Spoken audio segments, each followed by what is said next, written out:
고지혈증 자체가 뭔가 바로 문제를 일으키는 질환이라기보다는 혈중에 지방, 콜레스테롤이 너무 과도하게 나타나면서 적혈구들이 통과해야 될 공간을 지방세포가 막아버리는 거거든요. 그렇게 해서 흘러가지 못하게 되면 그 혈관은 괴사가 되는 거고, 그 혈관 밑에 있던 세포들은 저산소층에 빠지고 결국 암까지 악화가 될 수가 있는 이런 상태가 되는 거죠. 고지혈증을 예방할 수 있는 음식이라면 식물성 지방 중에서도 오메가3 비율이 높은 지방을 먹는 게 좋습니다. 그렇게 되려면 를 제일 추천을 드립니다. 고지혈증이라는 말의 의미는 이름에 딱 써 있는 거죠. 혈액에 지방이 둥둥 떠다닌다. 결국은 지방 섭취가 늘어나고 쓸데없는 열량이 너무 늘어난다는 얘기겠죠. 우리나라 30대 이상의 인구에서 거의 50%에 가까운 숫자가 검사해보면 고지혈증이 진단이 된다고 할 정도로 굉장히 인시던스가 높은 질환이고요. 남성에서 더 빈도가 높습니다. 남성에서는 57%, 거의 60%에 가까운 빈도로 나오고, 여성에서는 거의 40%에 가까운 37% 정도의 빈도를 나타내는 30대 이상에서는 다 주의를 해야 되는 질환이라고 보셔야 됩니다. 왜 혈관에 지방이 이렇게 둥둥 많이 떠다닐까? 지방을 많이 먹어서도 그렇고 과도한 열량을 섭취를 하고 있다는 얘기죠. 세포에 필요한 열량만큼만 먹으면 지방이 떠다닐 일이 없는데, 남는 열량이 결국은 지방으로 변해서 체내에 곳곳에 쌓이잖아요. 그렇게 해서 비만이 되는 거고, 그 다음에 내장 지방이 차오르는 거고, 그래서 이런 것들이 결국은 고지혈증의 원인이라고 볼 수가 있습니다. 고지혈증 자체가 뭔가 바로 문제를 일으키는 질환이라기보다는 혈중에 지방, 콜레스테롤이 너무 과도하게 나타나면서 걔네들이 혈관을 막아서 생기는 문제들이 대부분이거든요. 그래서 고지혈증만 딱 하나만 있는 분들은 거의 없어요. 고지혈증이랑 당뇨가 있든지, 고지혈증이랑 고혈압이 있든지, 고혈압, 고지혈증, 당뇨가 다 있든지 보통 그럴 겁니다. 그만큼 다른 혈관 질환들을 만들어낸다는 거죠. 고지혈증이 혈관들을 좁게 만들고, 왜냐하면 둥둥 떠다니는 지방이 아주 미세한 모세혈관에 가면 적혈구들이 통과해야 될 공간을 지방세포가 막아버리는 거거든요. 그렇게 해서 흘러가지 못하게 되면 그 혈관은 괴사가 되는 거고, 그 혈관 밑에 있던 세포들은 저산소층에 빠지고, 저산소층에 빠지면 결국 암까지 악화가 될 수가 있는, 암이 좋아하는 세포의 상태가 산증, 저체온 상태, 저산소 상태, 이런 상태가 되는 거죠. 몸의 혈관에 남는 지방세포가 떠다니지 않게 하는 게 굉장히 중요합니다. 그래서 고지혈증은 고혈압, 당뇨, 만성질환의 대표인 암과 알레르기 질환, 류마틱 질환, 모든 질환들의 원인이자 이런 게 될 수 있다는 걸 생각해 보면, 고지혈증을 처음 건강검진에서 진단받았을 때 30대 이상에서 반이나 있는 건데 이렇게 우습게 생각할 일이 아니라는 거죠. 식습관에서 뭔가 문제가 있구나라는 걸 인지하고 바꿔야 되는 계기가 되어야 되는 겁니다. 모든 질환들이 혈관 질환이라고 볼 수 있지만 그 중에서 가장 끔찍한 거는 이 생각이 납니다. 예전에 이제 환자분들 진료 볼 때는 응급실에서 환자 허리 아프다 그러면 이제 허리 엑스레이도 찍고 가슴 엑스레이도 찍고 이렇게 하면서 폐나 허리를 보는 게 아니라 그 안에 있는 동맥 상태를 보게 될 수가 있어요. 80대 이상, 90대 되는 노인들만 대동맥이 이렇게 하얗게 석회화가 된 병변을 볼 수가 있었다면, 요즘은 50대, 60대만 돼도 엑스레이 찍어보면 동맥이 허옇게 이렇게 라인이 보입니다. 이게 뭐냐면 동맥벽 안쪽에 지방들이 쌓이고 거기에 염증들이 생기고 이러면서 돌가루 같은 석회가 낀 거예요. 너무 많다 보니까 이제는 설명도 안 해요. 예전에는 혈관이 좀 안 좋으시네요, 혈관 개선을 위해서 노력을 하셔야 되겠습니다, 드무니까 해드릴 수가 있었는데 지금은 다 그러니까 설명을 못 해요. 너무 많으니까. 근데 이게 되게 무서운 일입니다. 동맥에 때가 껴서 쌓일 정도면 저 밑에 말초혈관 상태가 어떻겠어요? 다 막혀 있는 겁니다. 적혈구 가지 못하고 산소가 안 가는 거, 아까 설명드린 것처럼 그렇게 악순환이 되는 데다가 대동맥 자체도 문제예요. 이 대동맥이 강한 혈압을 이기지 못하면 동맥이 찢어질 수가 있습니다. 대동맥이 찢어지면 세 겹이 다 찢어지는 경우는 드물고요. 그렇게 되면 바로 즉사가 될 텐데, 안쪽에 벽을 찢으면서 혈액이 들어가면서 쭉 따라 내려가는 대동맥 박리라는 질환입니다. 대동맥 벽이 두 갈래로 갈라지는 거예요. 혈압이 갑자기 뚝뚝 떨어지면서 가슴이 심하게 아프다고 하면서 이 증상이 뒤로 좀 넘어가듯이 내려가는 것 같다 그러면 급하게 조영제 CT를 찍거든요. 찍어보면 대동맥이 부풀어져 있으면서 안에 막이 이렇게 나눠져 있는 소견을 보는 순간 이 환자 큰일 났다, 당장 전원 준비해야 되겠다, 이런 생각을 하게 됩니다. 왜냐하면 이 대동맥 수술을 해서 대동맥이 찢어진 부분을 바꿔 껴줘야 되는 큰 수술을 해야 되는데, 이 수술을 하는 의사가 우리나라에 몇 되시지가 않습니다. 그 수술을 하는 병원으로 빨리 옮겨드려야 돼요. 근데 옮기는 동안, 그리고 가서 수술 준비를 하는 동안 반수해서 사망을 하십니다. 도착을 해서도 사망할 확률이 높기 때문에 대동맥 박리라는 CT가 나오는 순간 의사는 등에 땀이 흐르는 걸 느끼게 되거든요. 이런 상황들이 벌어지기 때문에 혈관에 때가 끼고 석회화가 되는 거를 우습게 보시면 안 됩니다. 문제는 대동맥 질환을 하시는 흉부외과 교수님들이 점점 더 줄어들다 못해서 이제 후임들은 없고 연세 드신 교수님들만 남아있거든요. 이분들의 명맥까지 끊기면 이제 우리나라에서 대동맥 수술을 하실 분이 없을 텐데, 그러면 대동맥 박리라는 게 진단이 되면 그냥 환자분은 여기서 포기하셔야 됩니다 하는 날이 오게 될 수도 있어서 그런 상황이 조금 예견이 되는 상황이라 좀 걱정이 됩니다. 고지혈증을 예방할 수 있는 음식이라면 좋은 지방을 먹어야 돼요. 좋은 지방이라는 거는 일단 동물성 지방을 가능하면 배제를 해야 되고요. 또 동물성 지방보다 더 나쁜 수소를 첨가해가지고 트랜스 지방이라는 거라고 말하죠. 그래서 요즘 과자에도 트랜스 지방 있냐 없냐 이렇게 표시하잖아요. 그런 쇼트닝이나 마가린 같은 성분이 들어있지 않은 식물성이면서도 경화유인 그런 트랜스 지방을 피해야 되고, 식물성 지방 중에서도 오메가3 비율이 높은 지방을 먹는 게 좋습니다. 그렇게 되려면 통들깨와 아마씨유를 제일 추천을 드립니다. 통들깨와 아마씨가 식물성 기름 중에서 가장 오메가3가 비율이 높거든요. 아마씨는 따로 일부러 구하기가 쉽지가 않고 통들깨가 우리는 더 구하기가 쉬우니까요. 그래서 통들깨는 두 가지 목적으로 쓸 수가 있습니다. 일단은 들기름이라고 하죠. 들기름을 산화가 덜 된 짠 지 한 달 이내에 기름을 먹었을 때 항산화 물질로서 오메가3 성분이 많이 들어가 있는 들기름을 활용을 할 수가 있고요. 두 번째는 통들깨를 깨끗하게 씻어서 현미밥에 넣어서 먹게 되면 또 우리가 밥을 먹을 때 빠르게 먹게 되는 습관이 있잖아요. 통들깨가 씹히게 되면은 불편해서라도 오래 꼭꼭 씹어 먹게 되는 효과가 있습니다. 그래서 통들깨에 있는 효능을 섭취함과 동시에 천천히 꼭꼭 씹어 먹게 되는 효과를 누리는 것도 추천을 드립니다. 그 외에 견과류도 도움이 되는 좋은 지방 성분이라고 할 수가 있는데요. 그래서 호두라든지 땅콩, 캐슈넛 이런 것들도 굉장히 좋은 견과류로 생각을 할 수가 있고요. 베리류도 굉장히 도움이 되는 걸로 알려져 있습니다. 항산화 물질이 많이 들어있어서 딸기, 크랜베리, 블루베리, 블랙베리 이런 베리류들도 많이 먹으면 좋고요. 또 발효 음식으로 청국장, 그 다음에 은행잎 이런 것들 성분을 추천을 드립니다. 은행잎은 기능성 식품이나 약으로 보통 먹죠. 오래전부터 혈행 개선제로 진코민이라는 약이 있습니다. 은행엽 액기스거든요. 그래서 은행잎을 액기스로 만들어서 혈행을 개선시키는 방법인데, 혈전을 방지하는 방법이 있는데 요거는 부작용이 있죠. 아스피린을 계속 먹다 보면 위에 부담이 돼서 속쓰림이 발생하거나 아니면 수술을 할 때 일부러 일주일 끊어야 되는 그런 문제들이 생깁니다. 왜냐하면 상처가 잘 아물지 않는 문제가 생기기 때문에. 하지만 은행잎은 그런 면에서는 조금 더 자유롭기 때문에 은행엽 액기스를 활용을 하죠.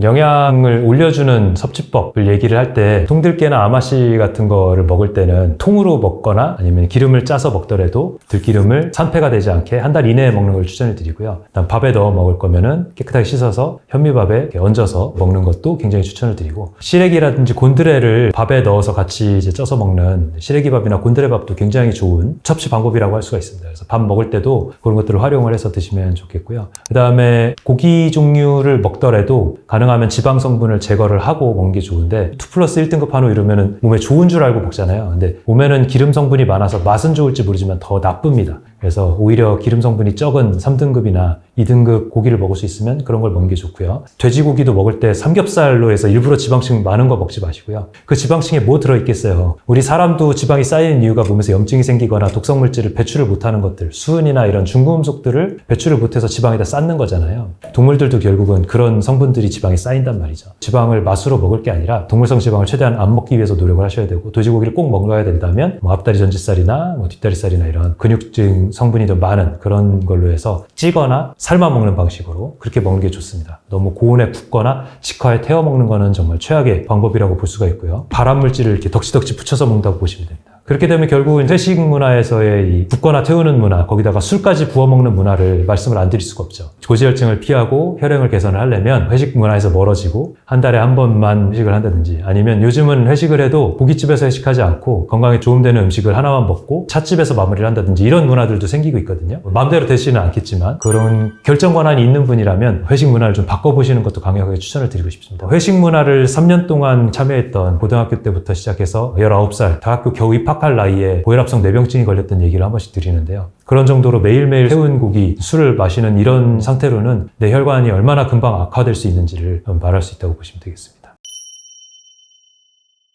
고지혈증을 예방하는 식사 습관 하면 밥을 먹는데 좋은 걸 먹으면 좋겠지 이런 것도 있는데, 이게 내 맘대로 되지 않는 부분이 있잖아요. 그럴 때는 식사 방법을 바꿔보는 방법이 있습니다. 그 중에 한 가지는 제일 첫 번째, 천천히 먹기. 저희 집 식탁에는 30분짜리 모래시계가 있어요. 그걸 돌려놓고 천천히 먹어라. 가능하면 천천히 꼭꼭 씹어서 먹음으로써 아밀라제가 나와가지고 침이 많이 나오면서 위에 부담을 덜 주고, 분쇄를 시킨 다음에 소장에 넘어가서 췌장에도 부담을 덜 주고 흡수가 잘 될 수 있게 하는 것도 굉장히 중요하고요. 두 번째로는 거꾸로 먹는 식사법이라는 방법이 있습니다. 채소나 과일을 먼저 충분히 먹고 나서 그 다음에 밥과 반찬을 소량 먹는 방법인데요. 샐러드 음식처럼 이렇게 해가지고, 또 드레싱하면 마요네즈 같은 거 들어간 드레싱 쓰시는 분들이 있잖아요. 결국은 지방이거든요. 마요네즈가 뭘로 만듭니까? 계란과 식용유와 식초를 섞어갖고 만드는 거거든요. 그러면은 지방 성분이 너무 높죠. 그렇기 때문에 마요네즈 드레싱이 아니라 새콤한 드레싱이나 이런 드레싱으로 해서 채소를 먹거나 아니면 생채소를 맛을 들이는 것도 굉장히 좋습니다. 생채소 샐러드보다 초록색 채소가 오히려 쌉싸름한 맛이 있기 때문에 더 맛있다고 느낄 수 있어요. 그래서 전체 식사의 최소한 50% 정도를 채소로 먹는다라고 생각하면 굉장히 많은 양을 먹어야 되죠. 그리고 과일 같은 것도 먼저 먹고 그 다음에 남은 위의 부분을 현미밥이라든지 반찬 이런 것들로 먹어주면 아무래도 탄수화물과 단백질 양을 좀 적게 먹을 수가 있죠. 그런 방식으로 하는 것도 굉장히 좋은 방법입니다.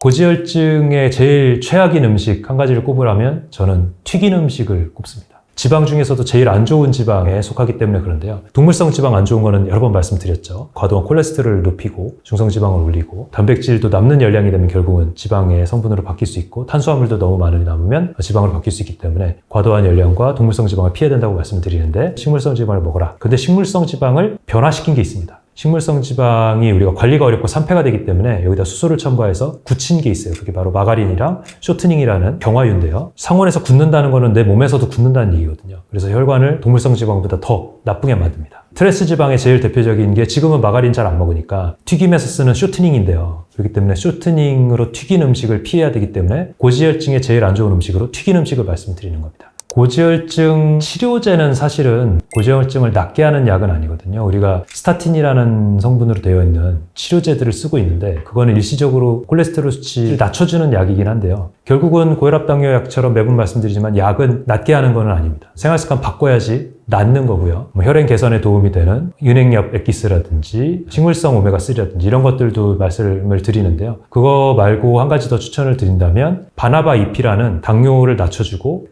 코엔자임 Q10이라는 성분을 나노화시켜가지고 넣어준 이것도 추천을 드리고 있습니다. 비만하면 정말 만병의 질환, 만병의 원인이라고 얘기를 하죠. 단순히 체중이 올라가는 걸로 끝나는 게 아니고 내 몸이 무거워지고 무릎이 나빠지는 걸로 끝나는 게 아닙니다. 남는 그 에너지들이 쌓여서 지방세포에 이렇게 머물게 되면 그 지방세포를 먹이기 위해서 혈관들이 더 자라야 되고요. 배 둘레에 있는 체중들만큼 우리의 혈관 길이는 점점 더 늘어나게 되는 겁니다. 그 세포들의 혈행을 가게 하기 위해서 점점 더 얇은 혈관들이 늘어나게 되고 점점 더 혈압이 올라가야 세포들의 산소와 적혈구들을 보낼 수 있게 되고요. 남는 혈당들을 제어를 못해서 당뇨가 생기게 되는 거고 이 모든 질환들의 악순환이 시작이 되는 거거든요. 결국은 끝에 있는 세포들의 상태가 안 좋아지고 저산소증, 저체온증, 산증이 생기면서 암세포로 변화가 되는 거니까 게다가 또 이 지방세포에서 나오는 호르몬 물질들 많아져서 유방암이라든지 난소암, 전립선암의 주요 원인이 되기도 합니다. 지방이 쌓이게 되는 상태를 피해야 되는 거죠. 그래서 비만을 피하라고 말씀을 드리는 겁니다. 운동은 선택이 아니라 필수라는 말이 정말 맞는 말인데요. 우리가 운동을 할 때 어떤 효과가 있는지 생각을 해보면 알 수가 있습니다.